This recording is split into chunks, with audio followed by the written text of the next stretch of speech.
Lalalala. Leidsin pööningult suure kuhja ajalehti, valisin neist mõned oma saatesse ja tänases osas värsked eilsed uudised.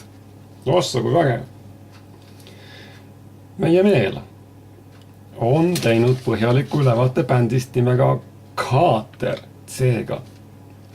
Et siis selles ajalehes on palju fotosid ja bändi liikmed vastavad küsimustele. Näiteks, milline sa oled 25 aasta pärast? Nagu näha, soovivad nad olla rikkad ja ilusad vanamehed, kellel on oma saar Vaikses ookeanis. No, mulle isiklikult Vaikse ookeani saared ei istu. Kodus on parem. Ja merelapsed. Ja eriti tore on võimalus meie meeletoimetusest Backstreet Boysi ja Scooteri postreid osta. Nojah, oleksin ma seda 18 aastat tagasi teadnud. Eks ole. Ja see on ju Ridar Jässa. Kes siis teda ei tea? Näed sa siis, ja Raitel jookseb TV3 pealt, uskumatu.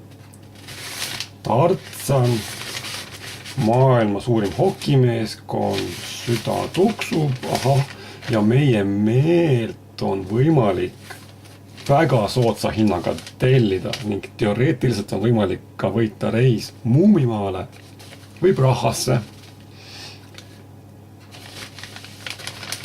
Ja ajalehe tagakaanel on loomulikult ülisuur krõpsureklaam, kus jälle jagatakse rahvale tasuta asju. Söö kartulikrõpsu ja võida Sony Walkman näiteks. Ja see Sony Walkman muuseas mängib kassette. Uskumatu. Ja lisaks 30 000 krooni puhtalt kätte. Pole paha. 0,5. See on Eesti Ekspressi lisa TV nädala aastast 1997 ja kaane pealt vaatavad meile vastu autod, mis on tänaseks päevaks oletatavasti kõik romulas. Üks töökaaslane hankis endale 98. aastal uue Toyota Corolla ja siis muutus ta enda arvates eriti kõvaks meheks. Ja sellest ta enam säästa rääkiski, et kui kõva mees ta on. Teine jutt, mida ta rääkis, oli see, kui palju tal raha kogu aeg autohoolduse peale läheb. Et midagi oli vaja kogu aeg remontida ja seda siis uuel autol. Ja siin oli näha vahepeal suurepärast kodutehnikat, Clint Eastwood on vanaks jäänud ja Satt-klubi kirjutab sellest, kuidas filmnetid ära kaovad. Ja TV Finland läheb koodi alla. Ja kes soovivad minna suvetuurile, topeltlöök, võivad seda teha. Black Rocket, Kuldne Trio, Black Velvet, Click OK, ja tundub, et kõik on kohal. Ja vaatame, mis kanaleid meile pakutakse. No kõik Eesti kanalid ja ka Soome kanalid.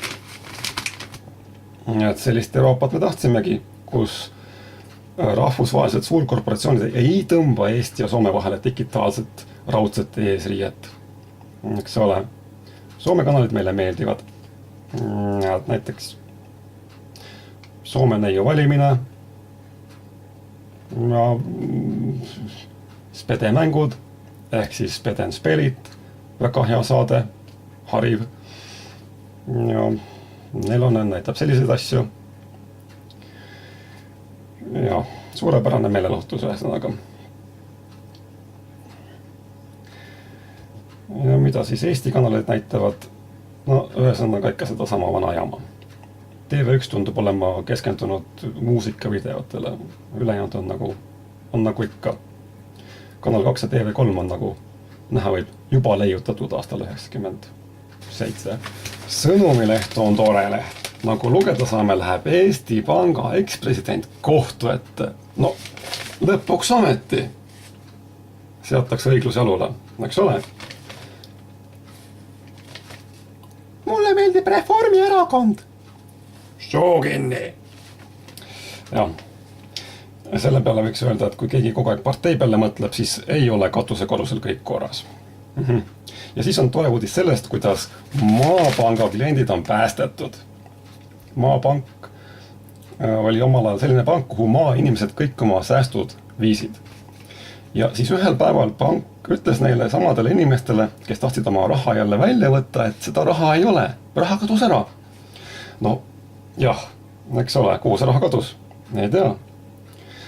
üks tuttav töötas tollel ajal valuutavahetuspunktis lihtsa tellerina ja omavahel ikka arutasime seda asja, kuidas maainimesed panka raha järele lähevad, aga Rein Otsasson ja Siim Kallas seisavad pangaväraval suurte kottidega ja pakuvad neile kompensatsiooniks metsa alt ise korjatud käbisid, puuoksi ja sammalt.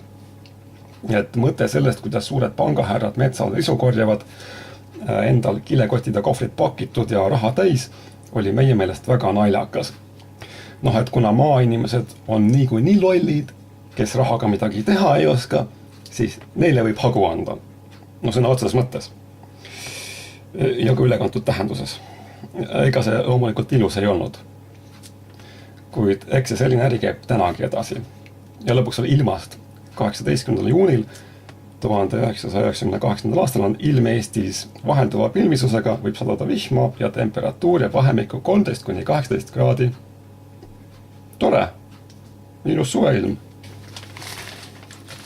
Päevaleht 16. märts 1990 ja esilehel tervitab meid Arnold Rüütel sõnumiga: rahvas ja tema riik peavad olema iseseisvad. Kas kujutate ette, mis juhtub ja kuidas reageeriks sellele Eesti Vabariigi praegune demokraatiliselt valitud valitsus, kui täna mõni tippametnik või poliitik sellise avaldusega esineks?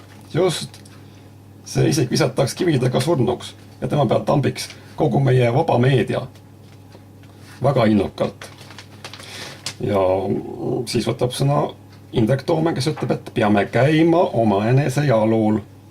Eesti siht on Toome sõnul nimelt olla vaba ja jõukas ja seda kõike Euroopa riikide ühisperes, kuid toonitan, iseseisva väikeriigina Euroopa ketikoirast, oblastist või kolooniast ei ole siin juttu ja kvootidel põhinevast inimkaubandusest rääkimata. Kummaline, eks ole? Ja veel saame päevalehest lugeda, et NSV Liit sai endale esimese presidendi, palju õnne. Ja Virumaa fond kutsub üles taastama Oru lossi. See oli omal ajal vabariigi presidendi suveresidents, mille hävitamisele panid Vene väed 1941. aasta alguses aluse ja selle töö viisid lõpuni 1944. aastal juba Saksa väed. Et kohe näha, et vanad sõbrad. Ja president Pätsi lapselaps Mati Päts kirjutab oma lapsepõlvest Oru lossis. Kuidas seal oli siis omal ajal? Ja siin kutsutakse meid Helsingisse Euroopa suurimasse rauapoodi. Kes soovivad, võivad välja lõigata selle sedeli, millega saab 10% allahindlust. Ostake osa. Allahindluskupon kehtib kuni 31. detsembrini 1990. aastal. Et siis jah, et nüüd läheb kiireks. Õhtulehest saame teada, kuidas 15 tuletõrjeautot käisid Pirital stritsleid päästmas. Vägev. Ja teiselt lehelt saame teada, vaatame.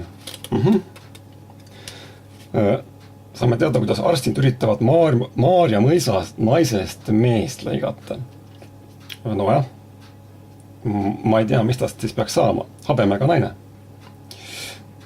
Tänapäeva meditsiin ja raha teevad küll imesid, kuid kui inimestel on igav, siis kindlasti leidub muid võimalusi oma elu huvitavaks teha.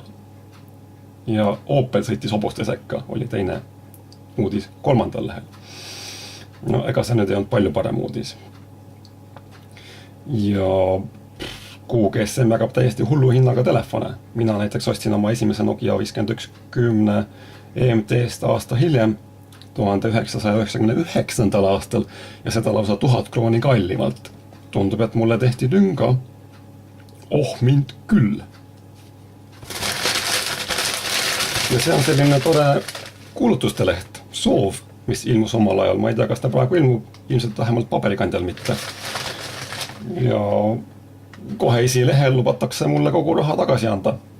Väga suur tänu. Tahangi oma raha tagasi. Otseses kui kaudses mõttes, ülekantud tähenduses. Ja üldiselt on see selline igav leht, kus eriti nagu näete, ei ole värvilisi pilte. Ei ole mitte midagi vaadata. Ainult kuulutused. Aga seal lõpupoole on mõned huvitavad teated küll. Näiteks, et American businessman ja võtab öial ära. Will sponsor a slender young mistress. Foto. No, suur tänu, aga ei aitäh. Head aega. Ja seal on näiteks 2 neidu kutsuvad kohvile edukaid mehi. Et mis mõttes, et edukas, et kas ma pean ise kohvi ostma? Et teie kutsute mind kohvile ja mina pean teile kohvi ostma. Unustage ära. Ja mina ju ei kutsu teid metsa näiteks seenele ja võtke oma seened ja raha kaasa. Et jah, et lakuge panni. Ja mis meil siis veel on? Tagaküljel on siis suur tuurikuulutus jälle suvest suveni.